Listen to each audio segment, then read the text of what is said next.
আপনার নাম বলুন। স্যার, আমার নাম হচ্ছে জন্টু। শুধু নাম বললে হবে?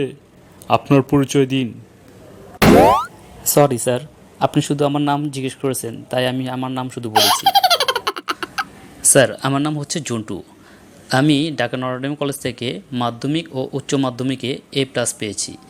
তারপর নর্থ সাউথ ইউনিভার্সিটি থেকে MBA কমপ্লিট করেছি। তারপর ব্যাংকে ইন্টার্নি করেছি। হয়েছে হয়েছে, আপনি বেশি কথা বলেন। Sorry sir. আমি আপনার সিভি দেখেছি, আপনি খুব ভালো স্টুডেন্ট। যাক, আপনি কি গান পারেন? স্যার, ম্যানেজার পোস্টের জন্য গান পারতে হবে? আপনি আবারও বেশি কথা বলছেন। গান যদি পারেন তাহলে একটা গান শোনান।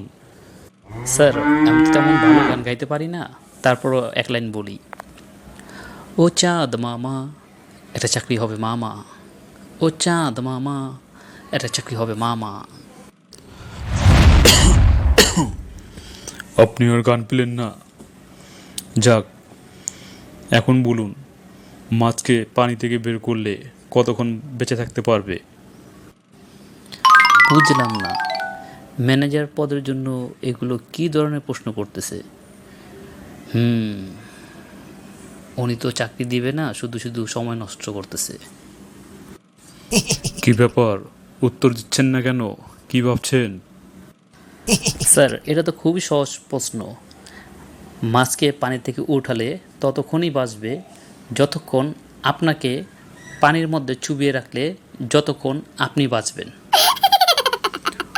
আপনি কিন্তু বেশি বাড়াবাড়ি করছেন। শুনুন, আপনার চাকরি হয়ে যাবে। আপনাকে দুটি অপশন দেওয়া হবে, এখান থেকে যে কোনো একটি বেছে নেবেন, তাহলে আপনার চাকরি হয়ে যাবে। এক, আপনাকে আরেকটি প্রশ্ন করা হবে, আপনি যদি উত্তর দিতে পারেন তাহলে আপনার চাকরি হবে। আর না হয় দুই, আমাকে মিষ্টি খাওয়ার জন্য 2 লক্ষ টাকা দিতে হবে। এখন বলুন, আপনি কোন অপশনটিকে বেছে নেবেন?